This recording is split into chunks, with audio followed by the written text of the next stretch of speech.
Bismillahirrahmanirrahim. Assalamualaikum warahmatullahi wabarakatuh. Apa kabar teman-teman semuanya?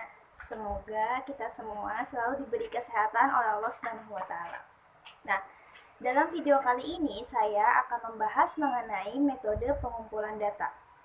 Nah, tujuan dari pembuatan video ini adalah dalam rangka memenuhi tugas ulangan tengah semester mata kuliah metodologi penelitian.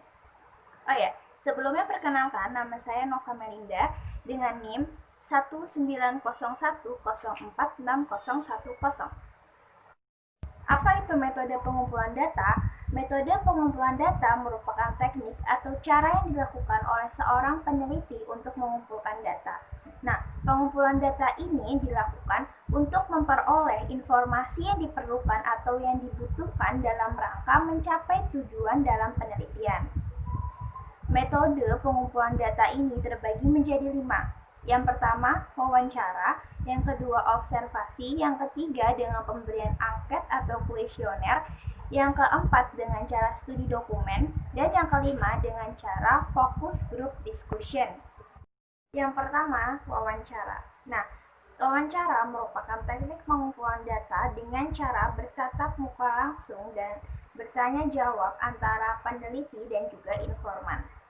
Nah, seiring berkembangnya zaman dan teknologi seperti saat ini, wawancara tidak harus dilakukan dengan cara bertatap muka langsung. Wawancara bisa dilakukan melalui media telekomunikasi, seperti via telepon, via chatroom, ataupun panggilan video. Beberapa tahapan yang harus dilalui agar wawancara berjalan efektif. Yang pertama, mengenalkan diri kita. Nah, saat kita mendatangi seorang narasumber, maka hal pertama yang harus kita lakukan adalah mengenalkan diri kita terlebih dahulu. Lalu yang kedua, menjelaskan maksud kedatangan. Apabila wawancara yang kita lakukan ini secara tatap muka atau bertemu langsung, maka kita harus menjelaskan apa maksud kedatangan kita atau apa maksud kita menemui informan ini. Nah, apabila wawancara dilakukan secara virtual atau melalui media telekomunikasi, maka kita harus menjelaskan apa maksud diri kita menghubungi narasumber. Lalu yang ketiga, menjelaskan materi wawancara. Nah, maksud dari menjelaskan materi wawancara adalah kita menjelaskan kepada narasumber bahwa kita ingin mewawancarai, kita ingin menggali informasi dari beliau mengenai materi yang berkaitan dengan penelitian. Nah, yang keempat, baru mengajukan pertanyaan. Berikut jenis wawancara. Nah, jenis wawancara ini yang pertama itu ada wawancara terstruktur atau wawancara terarah. Nah, wawancara terarah ini merupakan wawancara yang dalam pelaksanaannya, peneliti telah menyiapkan pertanyaan sebelumnya atau peneliti telah menyiapkan pedoman-pedoman pertanyaan secara sistematis apa yang ingin ia tanyakan kepada narasumber. Nah, yang kedua itu wawancara tidak terstruktur atau wawancara bebas. Wawancara ini dilakukan tanpa seorang peneliti menyiapkan pertanyaan atau menuliskan pertanyaan apa saja yang ingin dia tanyakan. Wawancara ini berjalan bebas atau mengalir dan peneliti mengajukan pertanyaan-pertanyaan yang sesuai dengan poin-poin penting dalam penelitian dan cenderung spontan dalam penyampaian pertanyaannya. Selanjutnya, observasi. Nah, observasi ini merupakan metode pengumpulan data yang paling sering digunakan dalam penelitian kualitatif. Nah, metode observasi ini tidak hanya mengukur sikap dari responden, tetapi metode observasi ini dilakukan untuk memperoleh gambaran real dari suatu kejadian atau peristiwa atau objek tertentu untuk menjawab pertanyaan dari sebuah penelitian. Observasi pada hakikatnya adalah kegiatan dengan menggunakan panca indera, baik penciuman, pendengaran, ataupun penglihatan atau yang lainnya untuk memperoleh informasi yang diperlukan dalam penelitian. Beberapa jenis observasi. Yang pertama itu ada observasi partisipan atau partisipatif. Nah, observasi ini adalah observasi yang dilakukan di mana peneliti terlibat langsung dalam kehidupan informan. Nah, Dalam observasi ini, pengamatan menjadi alat utama untuk mendapatkan data, di mana peneliti ini terjun langsung dan mengambil peran di dalam bagian suatu objek yang ia teliti. Nah, yang kedua ada observasi non-partisipan. Nah, observasi ini merupakan observasi yang dilakukan tanpa interaksi langsung dengan partisipan.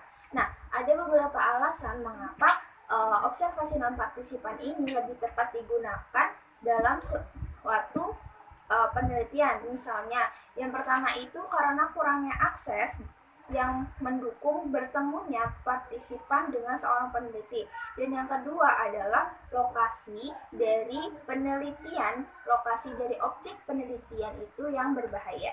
Observasi naturalistik.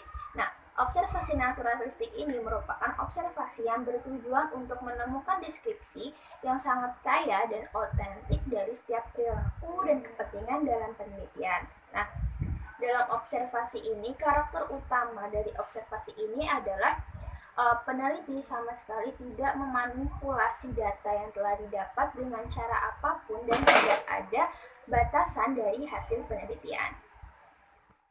Metode pengumpulan data yang ketiga adalah angket atau kuesioner.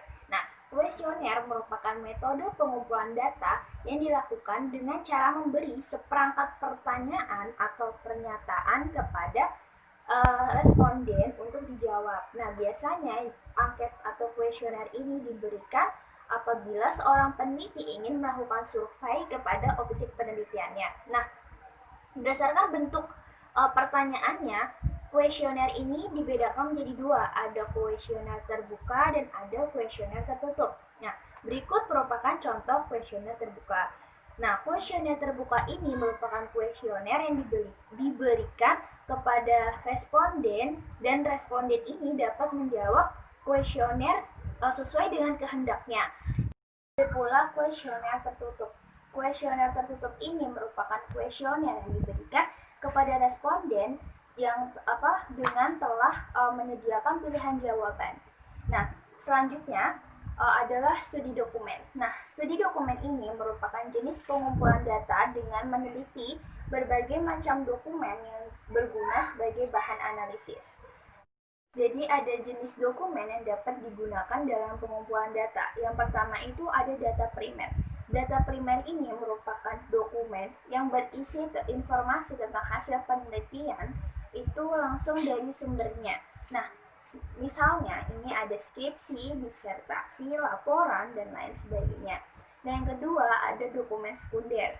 Dokumen sekunder ini merupakan dokumen yang memuat informasi atau dokumen rujukan yang berisi informasi tentang dokumen primer. Nah, contohnya itu seperti ensiklopedi, kamus, dan juga buku rujukan, dan lain sebagainya. Metode pengumpulan data yang selanjutnya adalah focus group discussion atau diskusi grup terfokus.